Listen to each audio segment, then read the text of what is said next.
We are now at 24,000. A few minutes ago, we were under $24,000 on Bitcoin. Yesterday, we were on 25,000. In fact, when we met yesterday, we were challenging the 200-week moving average, and now we're $1,000 underneath. And I think everybody's asking the same question. Do we think that this pullback is going to get worse, or is this time to be buying the dip? I've got some data that shows you both sides of the coin. You can choose and make a decision. I'm going to show you what I'm doing as well.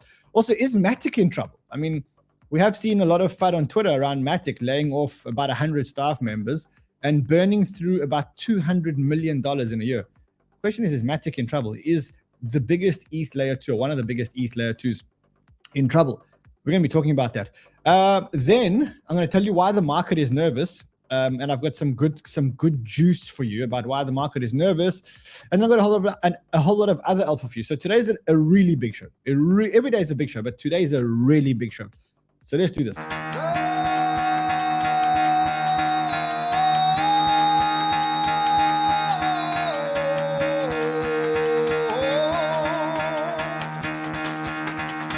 Get the fuck out of bed, bitch. Go.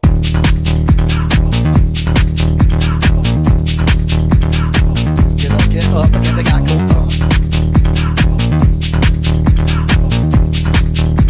Time to wake up, bitch, get up. Get up, get up.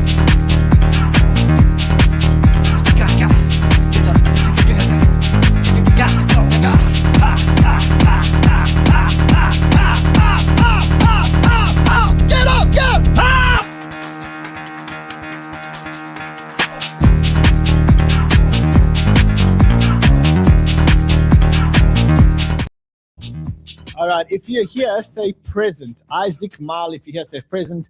Brent Droid, if you're here, say present. Gonzo, if you're here, say present.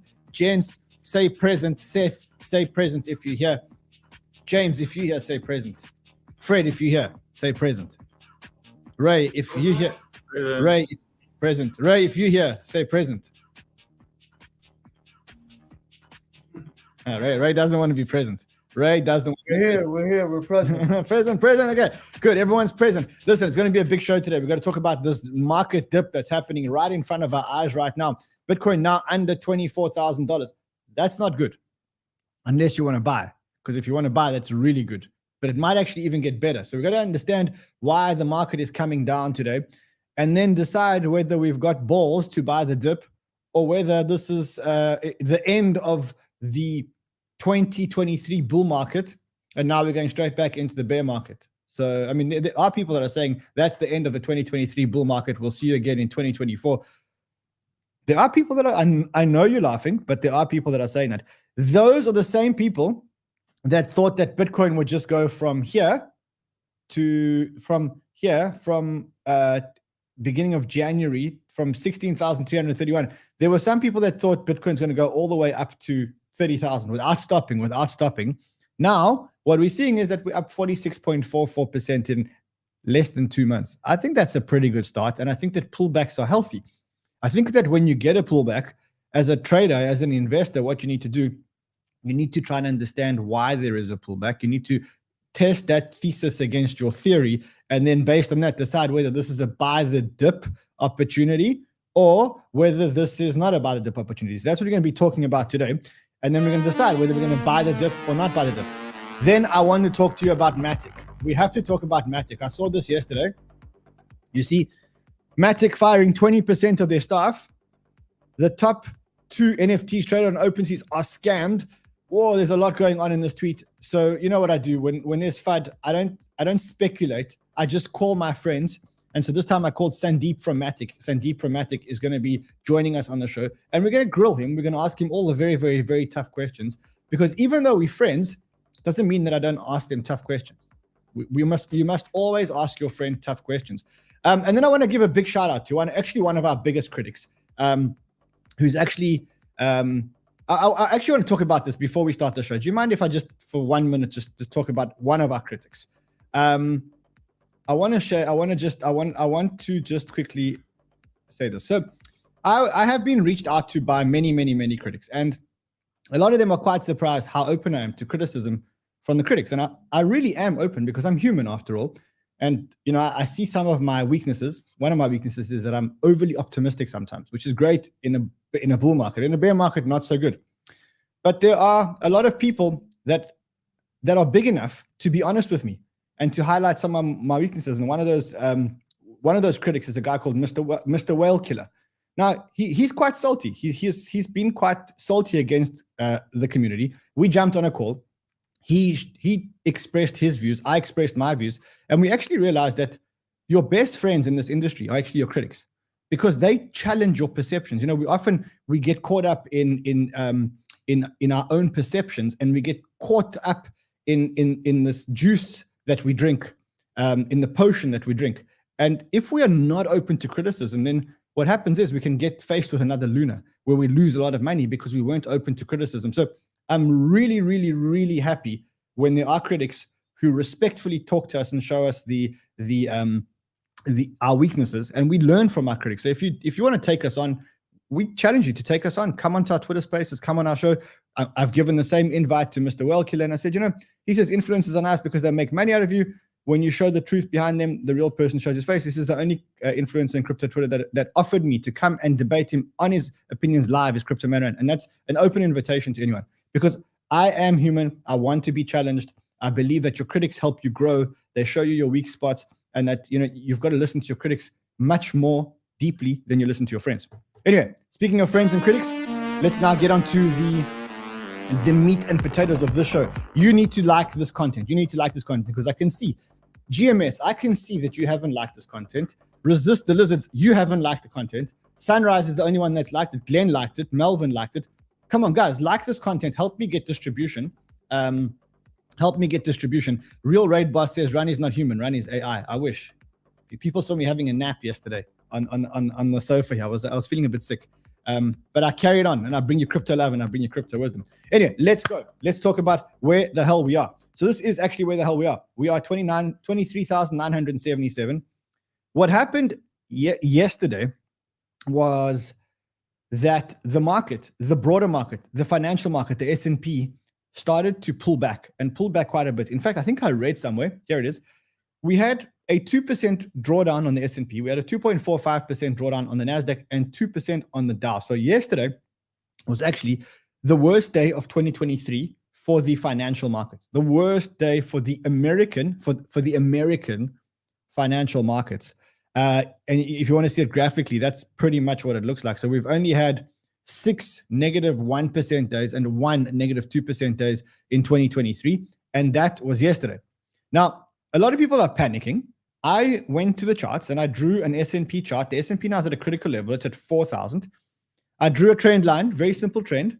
And it looks to me like this could either be a perfect retest of the trend line if we carry on going down, or we're going to break down and destroy this beautiful momentum that we've got.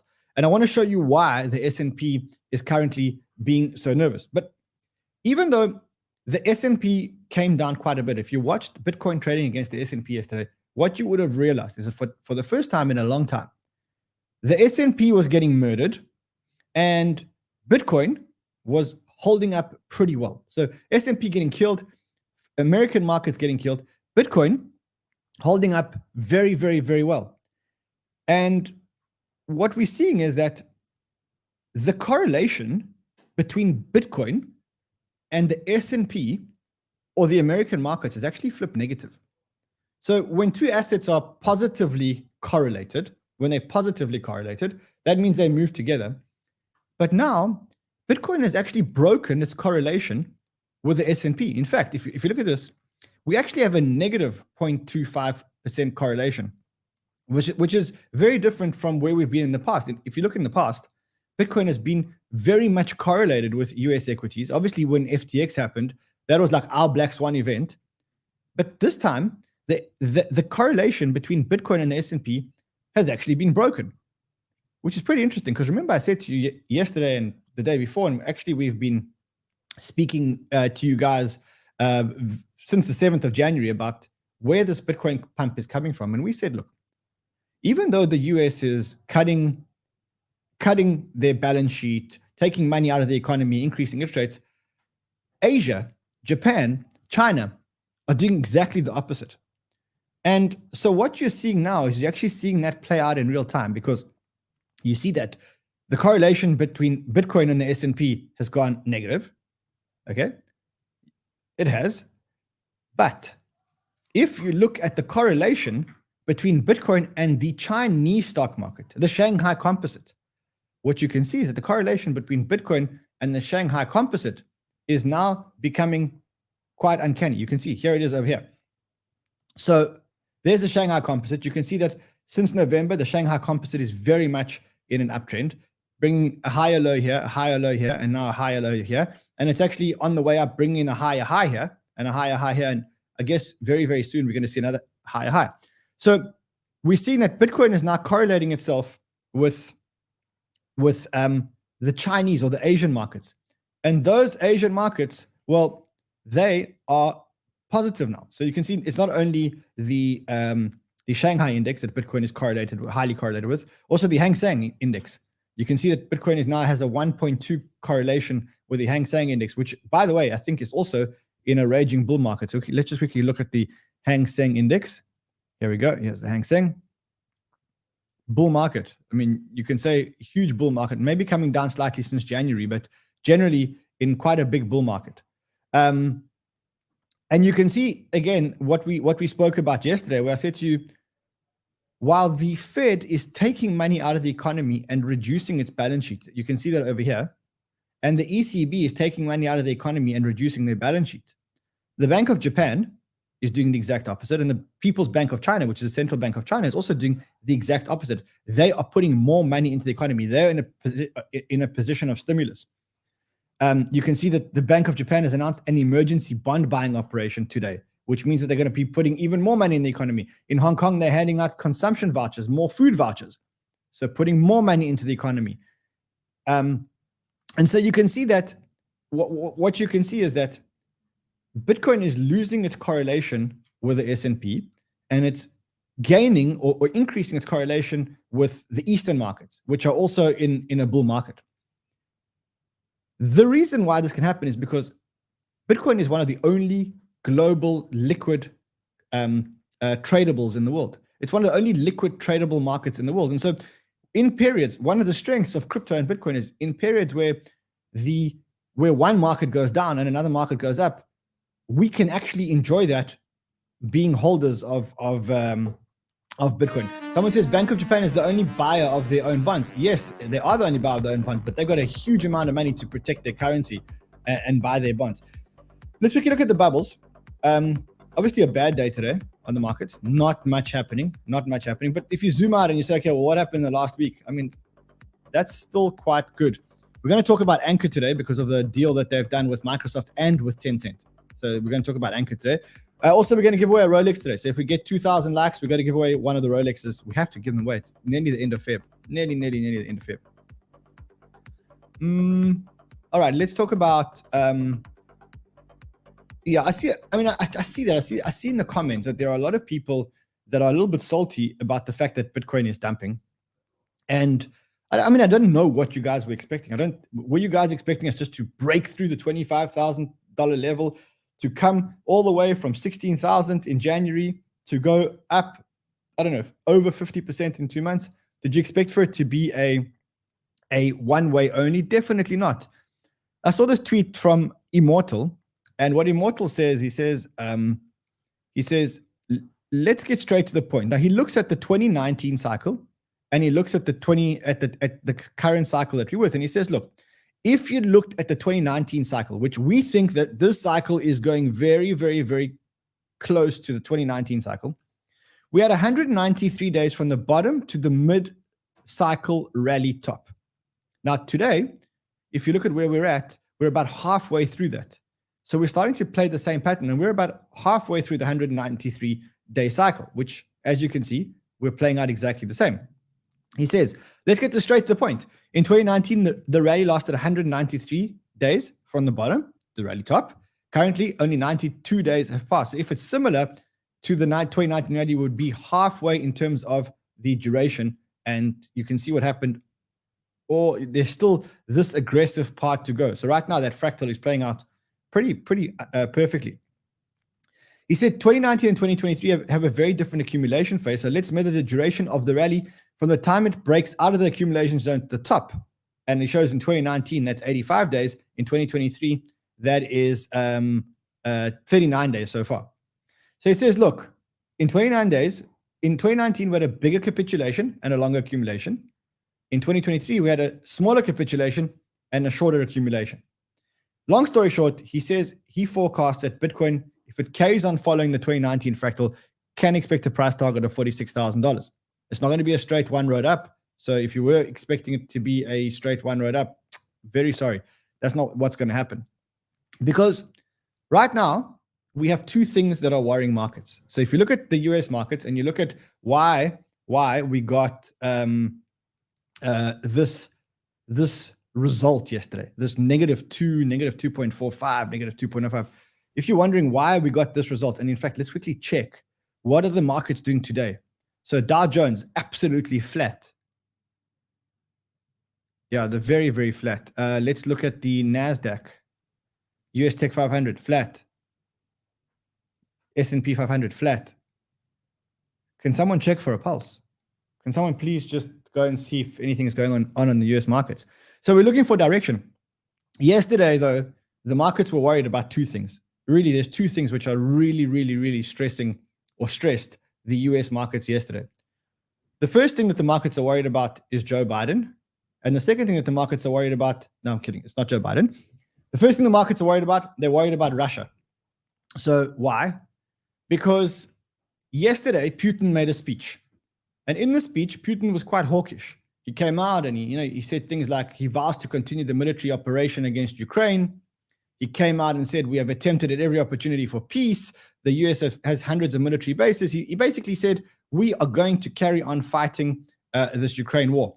Now, this is at a time when President Biden made a surprise visit to Ukraine on President's Day. And in that surprise visit, pledged his allegiance to Ukraine. And what you saw yesterday and the day before during President's Day is you saw a very romantic relationship between Biden and Zelensky. I mean, it was so romantic that there was even tears.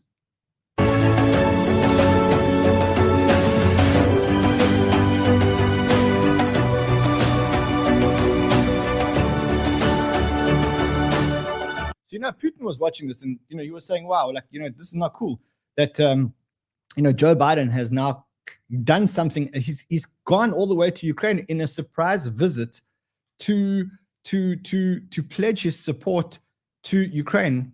And you can see he was very serious. I mean, I listened to this yesterday. I speak once more to the people of Russia. The United States and the nations of Europe do not seek to control or destroy Russia. The West was not plotting to attack Russia, as Putin said today. And millions of Russian citizens who only want to live in peace with their neighbors are not the enemy. This war is never a necessity. It's a tragedy. President Putin chose this war. Every day the war continues is his choice. He could end the war with a word. It's simple.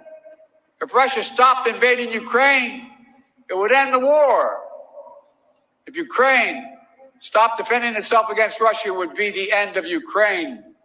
Okay, so he pledged his support. He also gave arms and ammunition. In fact, they announced the delivery of critical equipment for Ukraine, which included artillery ammunition, anti-armor systems, and air surveillance. So pretty much doing everything except actually taking up arms, because that would be an act of war. And if that was an act of war, that could start a world war, I guess. Now, what are people worried about? People are worried about two things. The first thing is they're worried about nuclear warfare, which Russia has capabilities. We all know Russia has nuclear warfare. The second thing that they're worried about is they're worried about China getting involved, because as we get the US teaming up with Europe and Ukraine, China is watching this and saying, look, we don't really like the US. We think this is an opportunity to attack the US.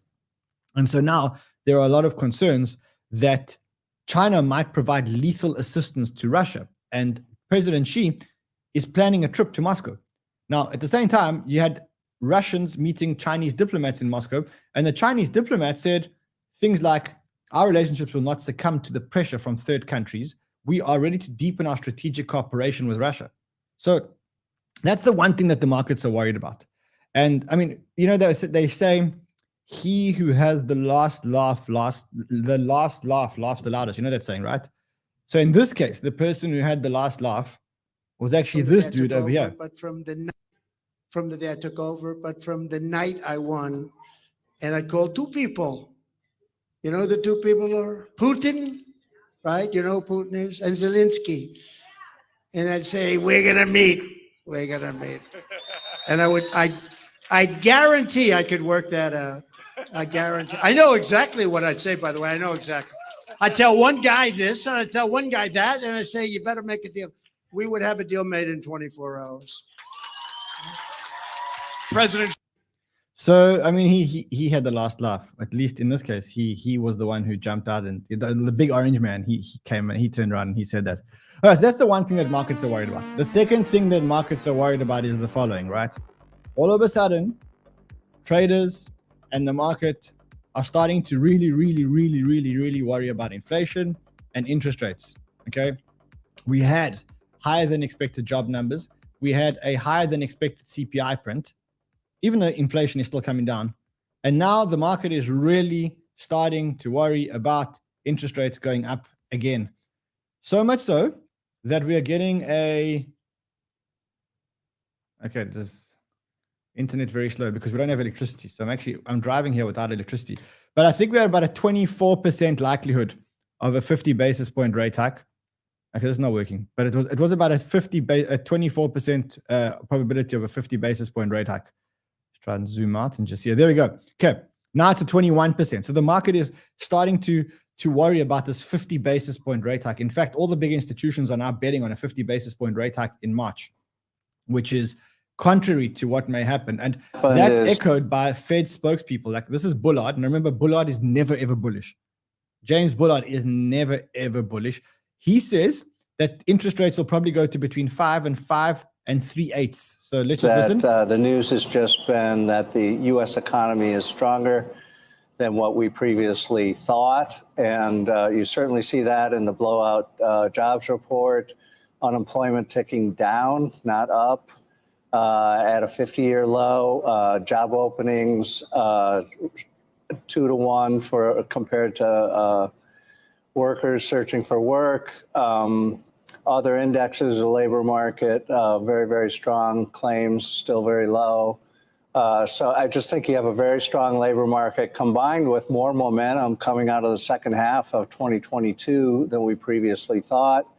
So that adds up to markets wanting to price in a tougher road ahead for inflation in disinflation in 2023. And I think that's basically the repricing. So he's saying, look, markets are starting to price in a bit of a rocky road when it comes to interest rates. And he actually reckons that the interest rates are going to go to 5.375, which is exactly what the market's telling you, which is a little bit more aggressive than the last interest rate hike. And that's why the markets are acting the way they are, because all of a sudden we're worried about inflation. Now, this Friday, we're getting the PCE numbers. That's going to be a big show. We are going to have to talk about PCE and talk about the results of the PCE numbers, because that's going to be the make it or break it. If we get a high PCE number, the probability of a 50 basis point rate hike starts to increase, and then the markets are going to pull back. If it's the other way around, and I don't think it will be, unfortunately, then we get a bit of a market rally and we go back to a 25 basis point rate hike. The Fed meeting minutes are coming out today, I think. Today or tomorrow. When are the Fed meeting? I think it's today or tomorrow. The Fed meeting minutes are going to come out. There we'll be able to see what happened at the last meeting and how many Fed officials actually thought that a 50 basis point rate hike was pretty much on the cards. So that's the second thing that markets are worried about. Okay, so one is the Russia-Ukraine situation, which obviously we're going to keep an eye on. And the other thing that the markets are worried about is they're worried about this inflation thing, which is rearing its ugly head again. Yeah, so that's pretty much what's going on here. Let me just have a look at this chart. No, okay, that's not a good chart.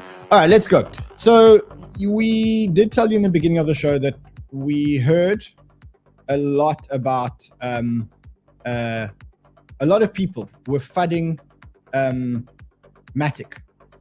And they were saying that, yesterday Matic announced they're going to be laying off about 100 of their staff members. They also announced that they have about $250 million left in their kitty plus 1.9 billion Matic in their fund. And people were starting to FUD them. They were starting to say, well, how the hell did Matic burn through $200 million in less than a year? And, what's going on at Matic? And we don't believe in FUD. When we hear FUD, we think we need to get to the bottom of the FUD. And so what I decided to do was to get my mate Sandeep right here on the show and ask him face to face. Let's ask him all the tough questions. So if you have tough questions for him, put them in the chat. I'll ask him. But let's get him on here. Sandeep, how are you, my friend? As good as ever. Sandeep, can you hear us? Yes, I can hear you. Can you hear me? Wait, we not see. Oh, there we go. Yeah, there's a slight delay, but I think it'll work. Sandeep, there were a lot of. I can hear you. Just count to 5 for us. Let's just see that we. Okay, we can see him, but his lips are moving slightly. There's a bit of a delay on your lips. I don't know why. Do you maybe have AirPods or something? Let's see if we can. Might have, maybe it's my internet connection. Let me quickly change my position. So he's gonna change his position. When I see him back in the waiting room, we will get him back here. But we're gonna address all this Matic FUD. Let me just get a whole lot of these windows open. Okay. I see that. Okay, so we're gonna speak to Sandeep now from Matic. Then we're gonna talk about Arbitrum, because I think Arbitrum's about to bring in a lot of money into this market. I think people are fading the Arbitrum effect, which is about to hit this market really hard. Okay, I do see Sandeep again. Let's see, how's that? Hey, can you hear me? We can hear you. The sound doesn't match his face, okay, good. So it looks right on his side. Perfect. Sandeep, so there was a lot of FUD yesterday. The FUD machine was out in like full force yesterday around Matic and the fact that you guys, or Polygon, and the fact that you guys were laying off 100 employees and that you had burnt about $200 million from your budget. Maybe just walk us through, first of all, why you guys are cutting staff and what the rationale is. Yeah. So, first of all, the Polygon, like the FUD and people trying to, discredit Polygon is nothing new for us, right? Because most of these, alt layer ones and many layer twos, they know that, the way Polygon is getting adoption, the most of them are dead on arrival, and whoever are remaining, they see that, most of the things, big brands, applications, everything is moving over to Polygon. There are only few legit, not only few, maybe one or two who can actually claim that they have any organic traction. So that's why, whenever they get a chance that to talk bad things about Polygon, they will do that, right? Especially coming from some of these alt L1 people. So that's nothing new to us. But the main important part is to your question, that in the last 12-18 months we acquired three or merged three different protocols into Polygon, Polygon ZK, Maiden, and Zero, and a lot of redundancies came into Polygon. Plus, in the last 12 to 18 months, we went from 80 people to 550 people. Even now, with this cutting 100 people, what they are not, these fraudsters are not telling, we still have 400 people. We still are 3 times bigger than any other protocol team out there, right? And we are working aggressively on building cutting edge ZK technology, cutting edge, blockchain technology, the clients, Polygon Edge, a lot of tooling technology around it, so that you developers can have good user experience and whatnot. So there are huge amount of developments being done on the front, and plus we have teams who are taking it to the mainstream. So it's a big ship, and this was very important for us to set Polygon for next 5 to 10 years. And that's what we have done. There were redundancies, we needed to remove them, because right now, as you also know, you were just talking about the macro markets, right? There are macro markets to be taken into account. There are, as I said, our restructuring taken into account. And we are not here for, as I said, since 2018, right? that we are not here for 1 year, 2 year, 3 year. Like these creditors, they will keep saying things, but Polygon is here and it's going to keep grow like this, and it will not stop before its goal is achieved, no matter how much painful it is for these competitors. So what is the monthly burn of Polygon currently? I mean, you mentioned that you laid off 100 people and you've still got over 400 people. How much money does it cost you to run the ship monthly? I think after this current numbers, I don't have like back of my envelope numbers, but I think yearly we will still land somewhere between maybe easily 80 to $120 million roughly, because these changes are just coming into effect, but we'll still land into that, like easily 80 to $120 million burn rate, which is perfectly fine for a protocol of our size. Yeah. So you raised about 450. What some of the FUDsters say is that you raised $450 million a year ago. You've only got $250 million left. That means that you burnt $200 million. If you burnt 200 million, first of all, did you burn $200 million? And if you did, what was it burnt on?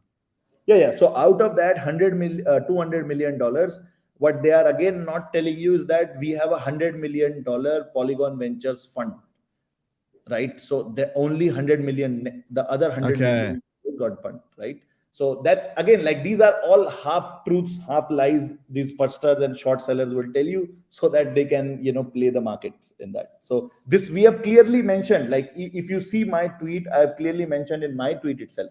But yeah. Yeah, but Sandeep, that's why we keep getting you guys on. The reason why we get you guys on is because we actually want to hear it from your mouth. We don't really care about the FUD. You said, look, Polygon has grown exponentially. To continue this path of stupendous growth, we have crystallized our strategy for the next 5 years to drive mass adoption of Web3 by scaling Ethereum. Our treasury remains healthy with a balance of over $250 million and 1.9 billion Matic. A big part of the strategy includes unifying all our teams under Polygon Labs to drive more growth. As part of this consolidation process, we've made a difficult decision to reduce the team by 20% and cut about 100 positions. Impacted employees, which I think was amazing, will each receive 3 months of severance pay, regardless of their level or their tenure at Polygon Lab, that's unheard of in pretty much most organizations around the world. Yeah. I think you saluted the departing teammates as well. Yeah. Another important point is if Polygon had money issues, why would we give 3 months of severance pay, right? Like, and actually many of the so I mean, these are all like, again, but yeah, you keep asking the questions, like, I'm like, some of these FUDsters have been saying, crazy things. This is good. I'm glad you clarified it, but just to be crystal clear, so you raised $450 million, you put $100 million into a fund, you burnt about $150 million, and now you've reduced your burn rate to about $80 to $100 million a year. You have $250 million left in cash, and you have 1.9 billion Matic, which is the equivalent of about $2.2 billion at this Matic, rate. we have said. I think we have said, if you see the tweet, 1.9 billion in Matic. So like roughly at today's price, it will be like 1.4 billion, like 13% of the supply and all that. Yeah, which is fairly healthy. I mean, that sounds like a pretty healthy balance sheet and a pretty healthy protocol to me. I also understand that protocols, businesses, foundations do need to. Yeah, and Ran, like that's why I'm saying that that's why this is a very bad news for these like competitors who are trying to spring up these things, because they are going to keep getting the pain, and they will get more pain in the coming days because we are structured better for the next 10 years. That's the thing. Okay, now let me ask you a question. So I think the big news around Matic is the launch of the ZK EVM mainnet on Ethereum. Tell us a little bit about what we can expect here, when it's going to launch, and why it's such a big event. Yeah, so I think that most of the if you speak to a lot of blockchain researchers, most of them will tell you that zero knowledge technology is the final frontier for blockchain's ultimate scaling, right? And ZK EVM is, everybody thought that ZK is like probably 4 or 5 years away from here and all that. But because we had, and that's why like we having 3 different teams working in 3 different approaches helped us a lot. And in the last 12 to 18 months, we were able to develop ZK EVM. Like all kudos to Jordi, who is actually, if you see, he's the first one who came up with this idea of ZK rollups, like zero knowledge based rollups back in ETH DevCon. So we have been able to build it. And as I said, that if you ask most of the kind of thought leaders in the space, they will tell you that this is the holy grail of Ethereum scaling. And once it comes up, it becomes more stabilized, becomes more battle tested. I think if we are looking at who knows, millions of TPS, because you can technically add not only ZK rollups but ZK validiums, which get as good as Ethereum security with data availability off chain. If it is happening in a Polygon POS form, it can be very prominent, and it can have like hundreds of thousands or millions of TPS, which actually makes any of the other layer ones and all that redundant. Okay, so I mean, if you look at what's going on in the landscape today, you've got, and I'm looking strictly at the data here. I'm not looking at any opinions, but if I look at the growth of layer 2 solutions, you can see that Arbitrum is growing pretty strongly. Polygon obviously is the number one layer 2 scaling solution. You've also got Optimism, which has had a little bit of a run. When you look at Arbitrum and when you look at Optimism, do you see these as competitors? I mean, see, first of all, if you see, like, in all fairness, yes, all of the layer 2s are also competitors in between. But if you see, I also tweeted to congratulate Arbitrum, because Arbitrum had like very good number of transactions yesterday, which like Polygon has 4x, like I think 4 times the number of transactions of Ethereum main chain. Arbitrum achieved almost equivalent to Ethereum transaction yesterday. And their DeFi ecosystem is growing very well. Like, last year we also had like $20 billion in our, in the bull market and all that. So because of like, they have a lot of good things, especially with the, kind of airdrop coming in and all that. So there is a lot of organic activity also happening over there. And for a Ethereum ecosystem, we don't consider all of these as competitors. Like, we are all scaling Web3, and we are very strong proponents of that. On the layer 2 level, there are going to be multiple players. It's like more like cloud, decentralized cloud, like where there will be AWS, there will be GCP, there will be Microsoft. All of these protocols are going to be there. And, eventually the markets will be divided between these 3. So multiple layer 2s will exist. On layer 1, although I am very clear, and I have multiple times talked about my thesis also, that I don't think there's going to be multi-layer 2 environment. There'll be a layer 1 environment. There'll be one single layer 1, which is Ethereum in my mind, on top of which all of these layer 2, where the user activity will happen. Wow, that's a big statement. So you believe that Solana, Aptos, Avalanche, and Cardano, you believe that in time those will all eventually become very small, or I mean, even now, not really relevant relative to. Yeah. If you see even now, like, everybody is there for last 2 years, and I don't see any significant traction on any of these chains. And like otherwise we are like, multiple layer 2 solutions you would have seen looking at some of these layer 1s. So I absolutely don't feel that anybody has any chance to compete with Ethereum anywhere. What about Solana? I mean, if I look at Solana here, Solana's doing 18 million transactions per day, more or less, relative to Polygon doing 3.1, Ethereum doing 1.1 million. If I look at the daily active addresses, Solana is just under Ethereum. On which applications, if I may ask you? I mean, I don't know. There is no DeFi, there is no significant gaming. There is only NFT PFP transactions over there, which you can see, like there are 60,000 transactions. All of these transactions, like, it's very hard to understand which applications are generating these transactions. So, I mean, even I don't know, I don't pay that much attention to Solana. Actually. Yeah. I'm more focused on the layer 2. So now I have a very important. Yeah.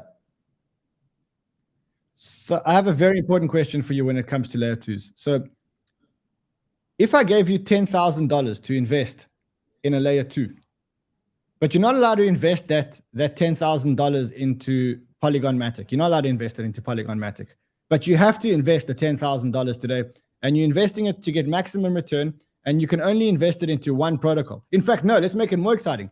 You can invest it into any protocol you wish, and you can cut up the $10,000 any which way you like. Yeah. Where do you put the money? I think it will be surely 𝗟𝗏𝗃𝗧 and Arbitrum. Both of them. Like I'll divide 50-50%, and both of them, both are very good teams, respected teams, good engineers, and they are doing legit work, and we appreciate them for that. Yeah. Okay, so 50-50 into 𝗟𝗏𝗃𝗧 and 50-50 into Maybe Arbitrum. optimism. Listen, Sandeep, it's been amazing having you here.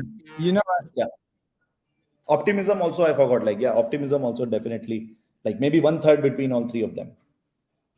But wait, let me ask you a question. So, But I mean, when you look at Arbitrum, when you look at 𝗟𝗏𝗃𝗧, Sorry. but optimism is not a ZK technology. Optimism is an optimistic roll-up technology, right? Yeah. Yes. Both optimism and Arbitrum are optimistic roll-up. Do you believe that optimistic roll-ups can be as effective as ZK roll-ups? No, that's research makes it very clear that it is not going to be the case. Optimistic rollups are surely a middle term solution. Right now they are doing well, but the moment ZK technology, ZK rollups become more battle tested, and the activity starts moving over there, because you have 7-day delay period. It's very hard that it's somebody is going to pay the cost of this money being stuck for 7 days, right? Whether they say that no, users will not pay, but the player who's actually doing, somebody is going to pay for that money. So it's fundamentally economically inefficient. So zero knowledge technology, because you don't have to rely on the data. So I think ZK is going to be more prominent. That's why, like, I think I would like to change maybe if I had to change my bet that way. I did not see, because I think Arbitrum is going to be launched. 𝗟𝗏𝗃𝗧 is yet to be launched, so that's why, like, I would put half and half. But if you ask me a long-term bet, I would like to go only on ZK, and maybe Aztec and 𝗟𝗏𝗃𝗧 would be the main ones in that. Listen, Sandeep, I'm glad we had you on. We don't like FUD, we don't like nonsense. We like to get straight to the source and to hear it from your mouth. So thanks, my friend. Thanks for coming on, buddy. Thank you. Thanks, man. Always. You see, that's in true banter style. We don't get fudded out. We bring in the right people. You heard the answers. Now you can make your own decisions. That's what it's all about. He did speak a lot about Arbitrum, and I mean, you've got to look at Arbitrum now, because there's two reasons why you've got to look at Arbitrum now. Arbitrum hasn't launched, and there's no token yet, but Arbitrum will launch soon. And when Arbitrum launch, I think they're going to get an insane valuation by the market. In fact, I think the valuation is going to be over $5 billion. And I think that they're going to do an increase. Look at this blue line here in terms of daily active addresses. So the one that's increasing the most, the quickest, is Arbitrum. In terms of transactions, Arbitrum is also increasing the quickest. If you look at total value locked, Arbitrum is increasing the quickest. If you look at DEX volumes, Arbitrum is increasing the quickest. Why are we talking about Arbitrum so much? Because you can't really trade it, but you can hunt for the Arbitrum airdrops if it's not too late. Also, when Arbitrum actually do their airdrops, and they will do an airdrop, we're going to get a huge airdrop of free tokens onto the market. That's going to act like a stimulus. And a lot of people, or not enough people, are paying attention to the fact that the Arbitrum airdrop may be coming any minute now. You can see that. You can see the daily transactions charts all hunting for the airdrop. That's telling you that there's an airdrop in play. Now, when the token launches, it's going to be like a huge stimulus onto the crypto market. So imagine they do an airdrop, and the airdrop, if you think about the 𝗏𝗏𝗃𝗧 airdrop dropped about $400 million of free money onto the market. And that's why all of a sudden we got this spike in the market. Now, when Arbitrum do exactly the same thing and they get a huge valuation by the market, all of a sudden you're going to get this huge inflow of a lot of money into the market. Texas says the Arbitrum airdrop is next week. I don't know if it's that soon, but I think we're going to hear an announcement soon. And when it happens, I think it's going to be amazing, because if you look at every single metric in terms of daily active addresses, if you look at TVL, if you look at DEX volume, if you look at revenue, if you look at any other metric, Arbitrum is amazing. So I think I do think that that's going to be quite a big airdrop, and we should look out for it. Let's look at what else is there. Anchor made two announcements. The first announcement they made is that they partnered up with Microsoft. And then later on today, they made another announcement that they partnered up with Tencent. So Tencent also signed a memorandum of understanding with Anchor, a Web3 infrastructure provider, to jointly develop a full suite of blockchain API services. So I think this is another one that you need to be looking out for. Anchor's price spiked yesterday. Let's quickly look at the Anchor price. Bitcoin's under 400, under 23,400. We are watching it very closely. Of course we are. Anchor, let's see it where it was yesterday. It was at 5 cents. Now it's at 4.8 cents. Holding up pretty well in this market. But I think, if you make an announcement with Microsoft and you make an announcement with Tencent, then you're going to get a good price reaction. Coinbase released their numbers. The numbers yesterday were a little bit better than expected. I don't think there were any great shakes. Antonio, I wouldn't be getting into Anchor now. Yeah, I think that's pretty much everything for today. I do want to just alert you guys that tomorrow we are doing a 𝗕𝗬𝗕𝗬𝗍 tutorial showing you guys how to buy options. I think that you guys should do it with me, because the only way you're actually going to learn is actually to do it with me. So I think in order to do that, there is a referral link below. Open an account on 𝗕𝗬𝗕𝗬𝗍. Just put in some money and put your money into ETH, because we're going to be trading ETH options, and I'm going to show you guys tomorrow how to do it. So go and do that, and tomorrow we're going to go through a step-by-step guide on how you can use options to absolutely explode the returns on your portfolio, which is going to be big. Also, one thing that I need to bring your attention to is, so if you've got an account on Bybit, and I know you've all got an account on Bybit, and you go to tools, what you'll find here is that there's a thing called copy trading. And I want to just explain to you what this copy trading is, because I think it's super, super important. And then there may be an opportunity for some of you guys that are actually watching the show. So how this works is there are a whole lot of traders, and each trader has a return profile, as you can see. So like, for example, this 𝗧𝗿𝗱𝗏𝗍, if you click on his name, you see that he's got in the last 7 days, he's done a 90% return. The most he's ever gone down is 23%. He's got a whole lot of followers. So he's got cumulative, got 150 followers, and his 7-day win rate is 75%. And so you can see all these statistics and all the traders. And then if the trader has space, because not all these traders actually have space, you can actually just click one button and you can start copy trading these traders. Which is great. If you don't have time and you want to copy trade a good trader, that's great. So where's the opportunity? I'll tell you where the opportunity is. If you think that you are a good trader and you can prove over a long period of time that you are a good trader, an amazing trader, we want to meet you, because if we do our research and we think that you are a brilliant trader and you have a track record on Bybit, we may be able to give you the biggest opportunity of your life. So if you are that person, and again, only do it if you are a good trader and you want to do copy trading, go to email copytrader@cryptobanter.com and just give us some details about who you are and what your returns have been, and we may set you up to be the Banter copy trader. We're going to do a lot of due diligence first, but then we may be able to give you a full-time role as a copy trader that the Banter community can actually follow if you guys are good. So copytrader@cryptobanter.com if you are that person. Okay, then lastly, as I said to you guys yesterday, a lot of you pushed back and said we can only draw the Rolex based on the methodology, which we said is that people with the most entries get the opportunity to win the Rolex. Now we have to give away 2 Rolexes by the end of February. We said that. Let me just quickly get my sheet here. We did say that. Are there 2,000 likes, Josh? Should I even open my sheet? Okay, so if we get 300 more likes in the next 2 minutes, I'm going to draw a winner from the Rolex competition.